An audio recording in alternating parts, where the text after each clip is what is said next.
Yes. So now we are going to start the poem Daffodils, which is written in 1807. Okay? 1807 it is written. And before starting this poem, you should know about the poet. Who is the poet? William Wordsworth, a very famous poet. Okay? So, about if you want to know about the poet, you should also know about its family, from where he belongs. So that is why a short description about his family, we call it as a family tree. Okay? So William Wordsworth was the son of John Wordsworth and Anne Wordsworth. Okay? The parent. Then they had 5 kids, 5 children. The first son was Richard Wordsworth, second was William Wordsworth, third was a girl, Dorothy, fourth was again a boy, John, and fifth was Christopher. Okay, so John and Anne Wordsworth had 5 kids. Out of that, 1 was daughter and 4 were boys. Okay, second son was William Wordsworth. Second son was William Wordsworth. First was Richard. Now, this poem, Daffodils, moves around these 3 characters. That is William Wordsworth, Dorothy Wordsworth and John Wordsworth. Okay, this poem, that is why I told about the family tree. Otherwise, you cannot connect it about what it is. So this poem moves about with these 3 kids, not with Christopher and Richard. But you should know that William Wordsworth's siblings, he had 4 siblings. Okay, you should remember the name. Now, if you move with William Wordsworth, who is the poet, you should also know about him. He had wife, but when he was in France, he had a girl, you call her as a partner of William Wordsworth, but he did not marry her. They lived together, he was in France, and then that lady's name was Annette. Okay? With Annette, he had one daughter, name was Caroline. Her name was Caroline. Then afterward, he had to come to England forcefully. He could not live with Annette. And when he came to England with his family's agreement, he had to marry the lady named Mary. He had to marry her. So Mary Wordsworth is the wife of William Wordsworth. Okay. Now with Mary, he had 5 kids. Okay. First child name was John. Again, you can see John having 3 sections. Father's name also John. His son also John. Now William's son also name is John. You will know why this name is connected. Second name was Dorothy. He kept the second child name of his sister, Dorothy. Third was Thomas. Fourth was Catherine, again a girl. And fifth was William. The child name was William. Dorothy was also known as Dora. Like pet name you call, no? Dora. Now, William Wordsworth loves Dorothy and John. Out of his 4 siblings, he loved Dorothy and John a lot. Okay? And Dorothy played a very vital role with William Wordsworth in the section of poetry. Dorothy was the one, means just next to William, after a year Dorothy was born. So, they had a very good relation.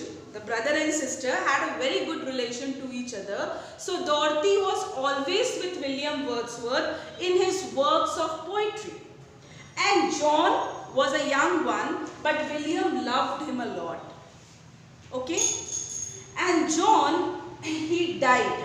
And this poem, that is Daffodils, is connected with the death of John. When William Wordsworth is very sad over the death of his brother John, that time the remembrance of the place where daffodils were there, that came into his mind. And this poem, daffodils you know na? Flower. That is you have seen that movie, this Hindi movie, Hamari Adhuri Kahani. You have seen the last scene where the daffodils plants were there, where the hero goes and the bomb blast. That is a big kind of flower, like this way during in bouquets, and also you give that. So that is a daffodil, that is a great plantation of daffodils. So in that plantation, William Wordsworth and Dorothy Wordsworth, they were traveling, they were moving by the side, and Dorothy was enjoying the beauty of daffodils. And this beauty she was explaining to William Wordsworth. But William Wordsworth was thinking, why at this moment I am roaming around this daffodils field, and what is the use of it? What is the purpose of it moving around? What is the use? But afterward you will see at the end of this poem, when he was lying down on his sofa, on his couch, he thought about his brother John. He passed away and he was thinking about John, and he was getting depressed. He was becoming sad. That time the thought of daffodils, the field where he was roaming around, the thought of daffodils gave him relaxation. He felt very nice. He felt little peaceful. Like when you are sad or something like that, when you think over something good, positive, what do you feel? You feel good. You feel a sense of excitement, sense of joy, sense of serenity. Serenity means peace, calmness. That time William Wordsworth understood that why I went with my sister Dorothy in that field. Like it happens, no, sometimes you do some work and you are not knowing what is the purpose of it. You feel like, oh, I am doing it. But later on you will understand the purpose is good. Simple example, you are studying. Sometimes you get bored, why I am studying, whether in this pandemic exam will take place or not, what will happen. You have a lot of queries, should I study, should I not, what I am doing wasting, I should have enjoyed, why I am wasting my time in studying. But when you complete it and suddenly if the exam conducted and when you get first position, then you will feel that pleasure that yes, I studied, oh, that was the purpose. I had to give exam and I came first. Then you will feel joy. Same thing when he was moving in the daffodils field, he was feeling very unhappy. Thinking why I am doing it, why my sister is taking me. But when at the time he was depressed, as he was a poet have very good imaginative power. Not like normal human being, like thinking, if you are sitting and thinking about daffodils or any flower, you will not get happiness. But he was a poet, so when he thought about the daffodil field, he felt happy. He felt too good, and he came out from the depressive situation of the death of his brother John. Okay? Now, one thing means this is the family structure of John Wordsworth and Anne Wordsworth. This is the family structure of William Wordsworth. Now, William Wordsworth, what happened? He loved his children a lot, but out of that, he loved Dorothy. That is the second girl child. He loved her a lot. But what happened? A very early age she died. And William Wordsworth, after the death of her second daughter, he stopped writing poetry. After the death of Dorothy, his poetry publication was stopped. And the last poem what he wrote, that is known as Prelude. This you will study if you take literature in your higher studies and all, graduation and post-graduation. This is a very long poetry where William Wordsworth write about his friend. This is the last poetry where he wrote about he had one best friend, he wrote about him. That is the poetry. But he wrote and he left it. And after the death of his daughter, he just stopped. And after the death of his daughter, this poem was published. So this was the last work of William Wordsworth. This poetry was the last work. Its name was something else related to his friend. But afterward, the other poets gave the name Prelude. Okay, and this was the last poetry because he was very sad over the death of his daughter and he couldn't write more. So he stopped his work. So let us move with this poetry, Daffodils, where you have to remember these three characters only: William Wordsworth, Dorothy Wordsworth, John Wordsworth. Now, the theme of this poetry is about nature. One thing you should know, it is about nature. First, nature is a source of eternal joy. Eternal means what? Which comes from inside and it gives you peace. It gives you peace. That is eternal joy. And And second, nature healing power. Nature gift is a healing power. Like when you are very much close to the environment, to the nature, nature is the one which gives you healing. Healing means, what is the meaning of healing? Cure. You just get out from the like any kind of situation which is a disease or which is any kind of thing. You get healed. So nature is the one which gives you healing power. Nature is the one which gives you eternal joy. So this two theme is the theme of this poem, Daffodils. That you will go around. Okay? So let us start this poem. Daffodils. Now it starts like this. I wandered lonely as a cloud that floats on high over vales and hills. Who wandered lonely? William Wordsworth. He was wandering lonely. Why he was feeling lonely? Because of the death of his brother John. So he was moving lonely, that floats on high over vales and hills, and he is roaming around like a cloud.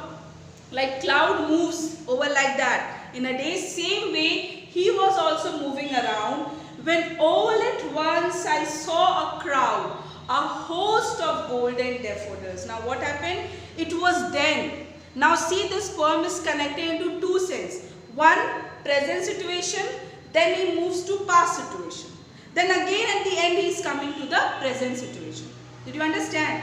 First is his present, thinking about his brother. Now he is coming to the past, when he was moving with his sister to the field of daffodils. Then at the last extract, again he will come to the present situation. So two situations are here, present and past.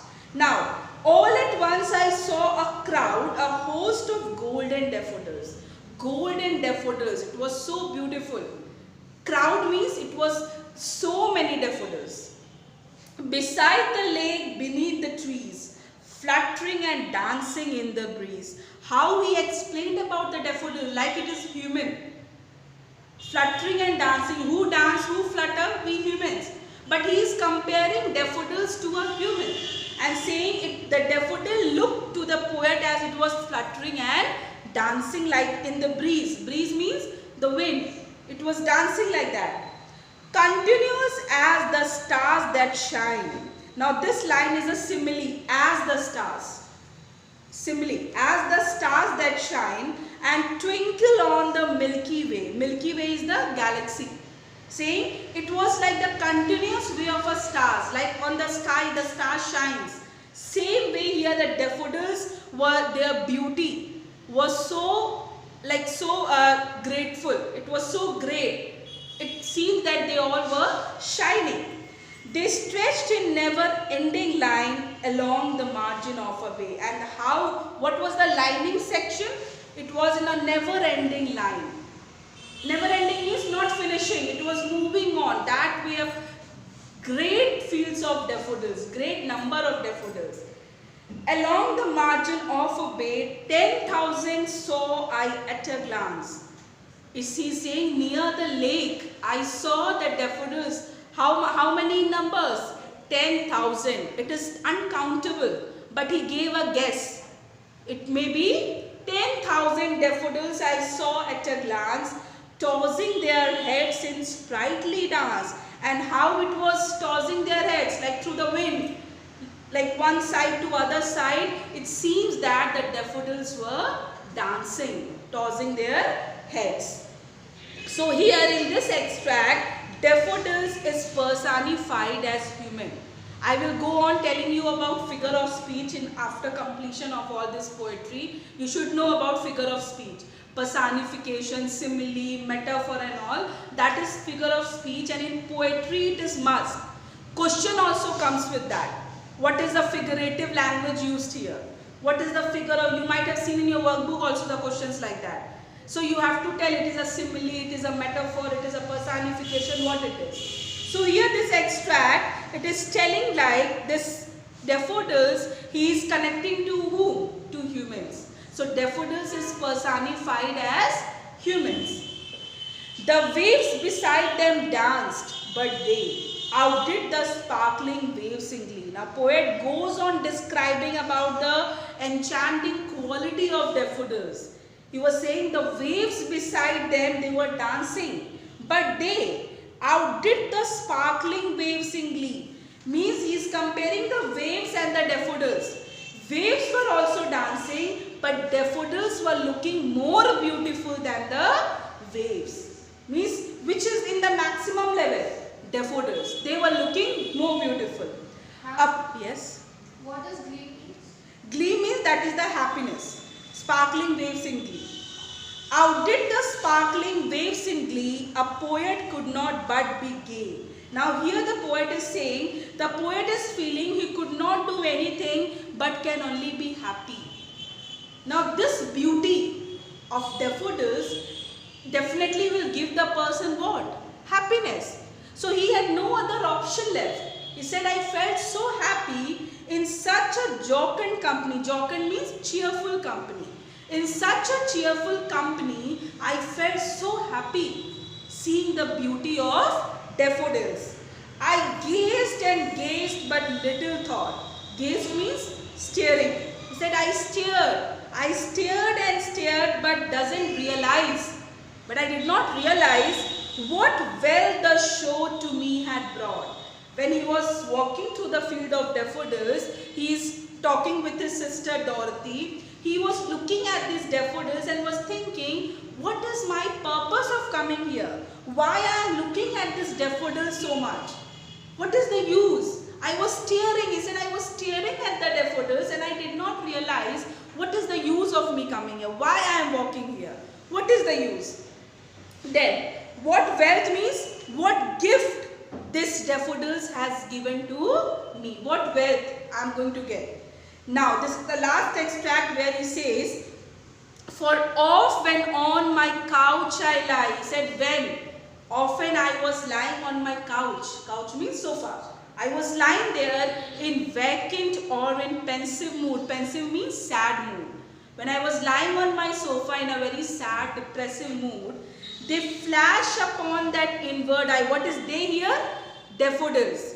These daffodils came into my mind. In my inward eyes means inside me. The thought of daffodils came, which is the bliss of solitude. Bliss means it gave me just a glimpse, just a sort of like I was in a solitude condition. I was lonely. And that time this thought of daffodils gave me what? Happiness.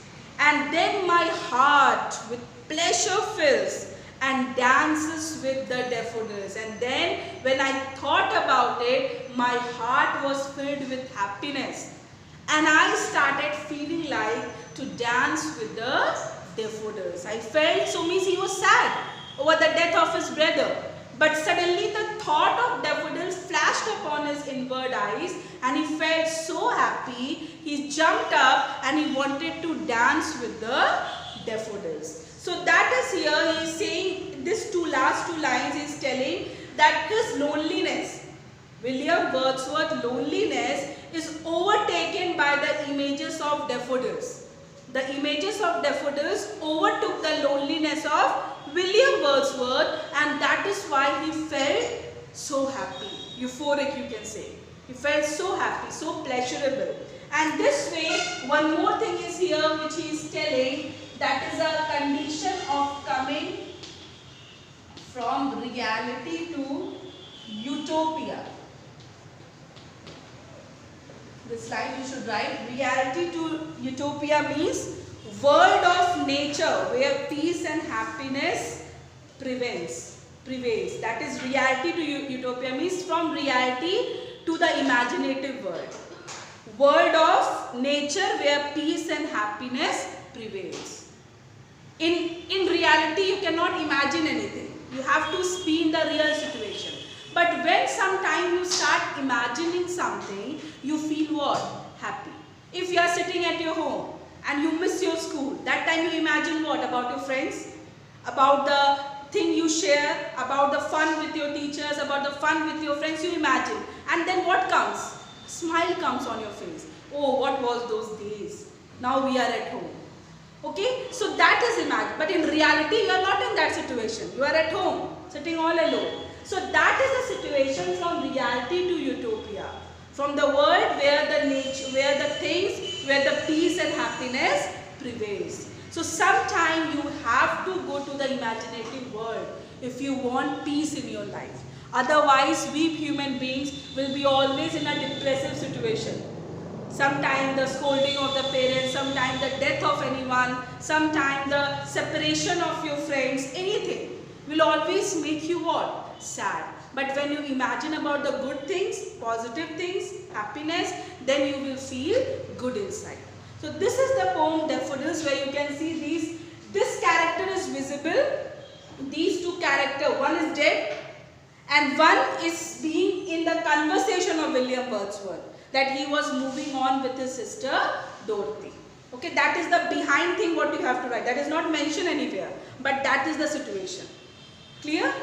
This poem is clear to you all?